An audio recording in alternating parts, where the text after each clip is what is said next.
presidente Donald Trump ordenó el asesinato del jefe del ejército de un país soberano para contribuir a su reelección. Así está el retroceso moral de los Estados Unidos en este momento. El asesinato del general Soleimani ha convertido el Oriente Medio en un polvorín. Nadie sabe lo que puede ocurrir, pero lo que sí sabemos es que las consecuencias serán graves para muchos países, incluyendo, por supuesto, a México. El asesinato de Soleimani rompe los equilibrios en la región y pone en tela de juicio la política exterior norteamericana. Esto es En la Mira. Comenzamos.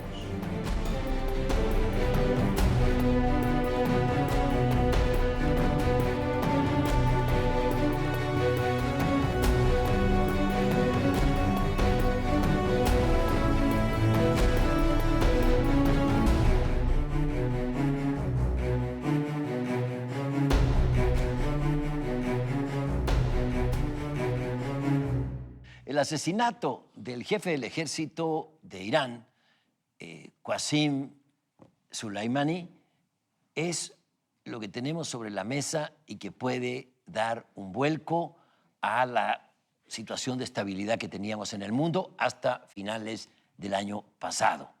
Se trata de un crimen artero que ha logrado unificar a Irán, aparte del mundo árabe, que ha distanciado a los aliados de Occidente con el presidente de los Estados Unidos y que ha dividido a la clase política norteamericana. Estamos, pues, ante un manotazo, en mi opinión, ustedes me corregirán, un manotazo en busca de una reelección, pero de un manotazo criminal y de consecuencias insospechadas en el equilibrio geopolítico en Oriente Medio. Yo creo que se trata fundamentalmente de una extensión de lo que ha sido la política norteamericana en el Medio Oriente. Una política en donde, por un lado, tratan de nuevo de establecer valores occidentales para tratar de entender al Oriente en una dimensión totalmente fuera de la realidad.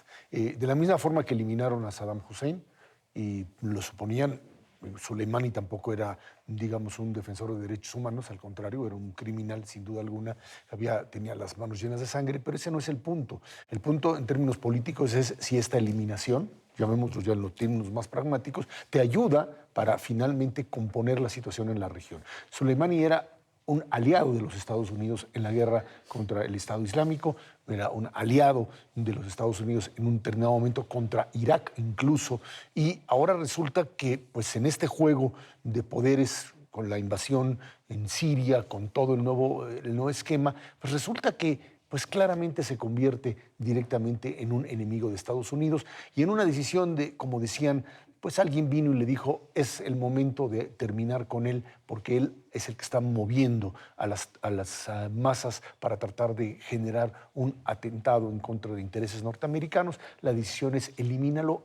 ¿Y qué haces después? ¿Quién sabe? No tienen la más mínima idea de lo que quieren hacer allá en esa zona del mundo. Sí, quizás cuando tú dices es una continuación de la política, uno se pregunta cuál es la política de Estados Unidos, porque es una política en Medio Oriente y en buenas partes del mundo, con la administración Trump muy contradictoria. Lo fue también con Bush, estuvo mucho más organizada, llamémosle así, en la época de Obama, aunque no dejó de ser confusa y con objetivos contradictorios en la primavera árabe. Pero esta acción en particular, más allá de, como tú dices, el señor Soleimani era indefendible en muchos otros términos, pero resultaba uno de los principales andamiajes, de los personajes que construyeron el andamiaje para luchar contra ISIS, contra el Estado Islámico, para luchar contra Al-Qaeda, que por razones más religiosas que políticas son contrarios al régimen de Irán. Y se relaciona directamente con otra decisión también muy poco explicada de Donald Trump. Antes del asesinato de Soleimani, hace un acuerdo con Erdogan, con el gobierno turco, y se van contra quienes fueron sus principales aliados durante toda la intervención en Siria, que fueron los kurdos. Entonces, es muy contradictorio porque pareciera que Trump, que dijo que había que salir de Irak, que había que salir de toda esa zona, que había que retirar sus soldados, toma una serie de decisiones no solamente para no salirse, sino que lo van a obligar a quedarse y quedarse utilizando mucho más la fuerza en la región. Lo preocupante de esto es lo que va a suceder, cómo va a suceder y las presiones que va a comenzar a generar Trump para tener apoyos en una política que es prácticamente imposible.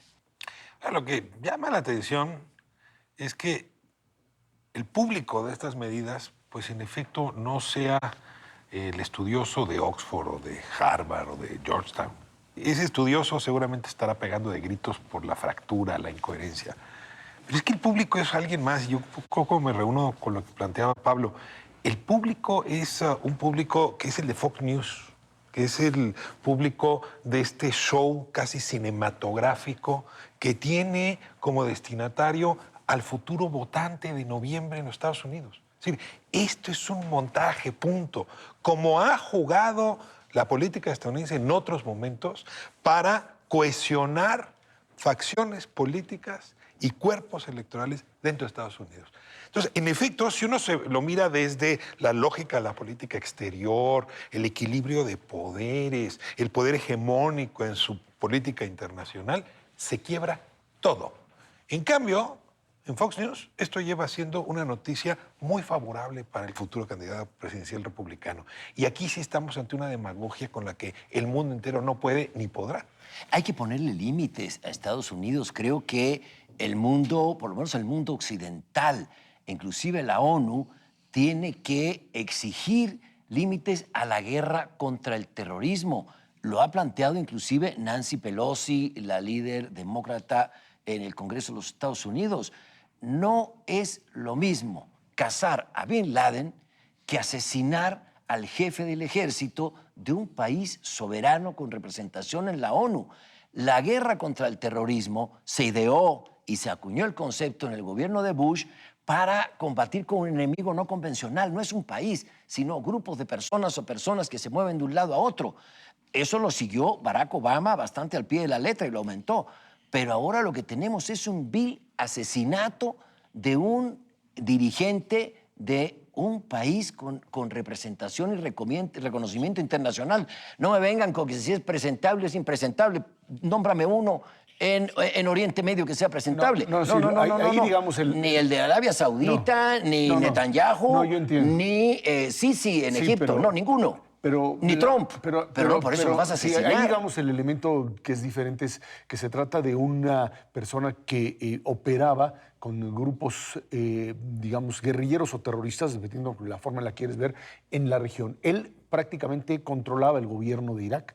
Los chiitas controlan ahora el gobierno iraquí, con Mahdi, que es el primer ministro, pero en realidad quien operaba en Irak y tenía el control era el propio Soleimani, el que había lanzado las operaciones de apoyo, de creación de Hezbollah para presentar, digamos, toda la zona como una zona ya ligada a Irán con apoyo ruso, era él. Pero déjame explicar un poco. Nada más, esa era la figura. Era una figura que había generado ataques no solamente a embajadas, sino a centros civiles, y que el problema no es ese. El problema es básicamente si quitara esa figura, que es un operador militar. Yo creo que lo grave del asunto no es tanto, vamos, en derecho internacional, tú no puedes ir a matar a nadie. O sea, no solamente lanzar un dron, ir y matar a alguien porque te parece que esa es la forma, no funciona en ninguna parte. Lo más grave a mí me parece es que cuando tú eliminas a este tipo de gente, lo único que haces es generar un ambiente de confrontación. Y lo que está ahora esperando Estados Unidos es dónde viene el ataque de Irán. Irán ya se apoderó de Irak. O sea, en este momento Irak le está pidiendo a Estados Unidos que se salga de la región. Libre y soberanamente. Que se salga. Libre y soberanamente. El Congreso de Irak ha dicho que se salga Estados Unidos. No es Irán. Hay mayoría chiita en Irak. Sí, correcto. Ahí están representados en el Parlamento. Eso es lo más grave del asunto, porque además de eso, estás perdiendo prácticamente a manos del fundamentalismo islámico toda la zona en donde una política errática norteamericana, brutalmente errática, está llevando a una confrontación que puede generar en los próximos días o meses algo, creo, mucho más grave que lo que el propio Ricardo está planteando. Es cierto, es política de cohesión de bases, pero el riesgo de una conflagración está allí presente porque la respuesta iraní va en otro nivel. Enriquecimiento de uranio y niveles mayores. Pero yo tengo que hacer la sola pregunta. ¿La conflagración ayudaría a Trump en la línea del proceso electoral o le afectaría? Es lo mismo que ocurriría con un atentado. Yo no creo que cuando se habla de una guerra entre Irán y Estados Unidos, no porque es desproporcionado. Irán tiene fuerza para hacer lo que hacía Soleimani, para intervenir en los países limítrofes, utilizar el tema religioso. Para ir a una guerra con Estados Unidos no tiene fuerza. Si hay un atentado, si hay un acto de violencia, paradójicamente fortalece a Donald Trump. Y hay que ver, insisto, en el tema, que es quizás lo que más nos interesa a nosotros, las consecuencias económicas que van en torno al precio del crudo y demás, la escasez de crudo, si hay un conflicto en el estrecho de Hormuz, donde pasa el 70% del crudo mundial. ¿Qué va a pasar con México, con la política energética de México? Si México adopta una política cerrada en términos energéticos, que eso se tiene que decir en las próximas semanas, Estados Unidos va a reclamar que haya una política más abierta de México. Y el tema diplomático, el canciller Ebrard ha dicho que México quiere ir al Consejo de Seguridad de la ONU.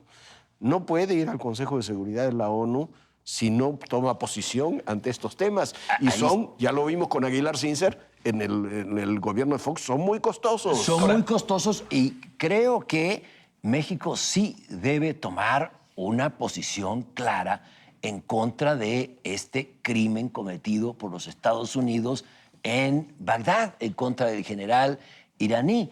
No podemos permanecer al margen de, si condenamos un golpe de Estado inexistente en Bolivia, aquí lo que está ocurriendo en Medio Oriente es que Estados Unidos, una potencia, se arroga el derecho de asesinar a un alto funcionario de un gobierno. O sea, ahí está el punto. Es una barbaridad y yo, digamos, diría nada muy distinto a lo que se hizo con Saddam Hussein. ¿Eh? Es decir, Pero había una guerra declarada, claro, aquí no. Inventada en sus premisas. Sí, Pero a ver, sí, no me sí, quiero sí. perder esto. Es decir, sí quiero regresar al tema del contexto mexicano. Y coincidiendo con Pablo, es decir, la doctrina Estrada te diría que el gobierno mexicano tiene que condenar ese tipo de intervención. Ahora, dicho esto, y es un cinismo lo que voy a decir, pero ni modo, en política real, en asuntos internacionales, pues así es. Cuando hay conflicto en Oriente Medio, resulta que hay beneficios para México siempre por dos razones. Uno, Jorge, porque en efecto el precio del petróleo se va para arriba. Eso es un error. Es decir, Porque ya no tenemos petróleo. no, a ver, Ese claro que es el tenemos. problema. A ver, somos la octava potencia. A ver, no somos cantareros, somos la octava potencia. No, A ver, estás importando somos la gasolina. octava potencia. Estás importando la octava potencia gasolina. exportadora petrolera todavía. Importas. Y segundo, y más importante, Importas es gasolina. ya gasolina, pero estamos hablando de petróleo. Se te va a ir la gasolina al cielo. No. Te propongo un programa distinto Ni el para petróleo al cielo, ni la Cada gasolina al productor cielo. petrolero Ah, en vas a el ver. mundo, Ezra. Vas a O sea, ver. el petróleo No, te ya no funciona es. todavía. Segundo, y este es el más importante, con China hay arreglo. ¿Qué argumento iba a agarrar Donald Trump para pelearse durante su campaña? México, Oriente Medio. Esto desplaza totalmente el foco para allá y nos libera de presión en un momento donde Y pavimenta éramos- el camino a la firma del TEMEC. Señores, se nos fue el tiempo, Vamos. se acabó el programa. Muchas gracias.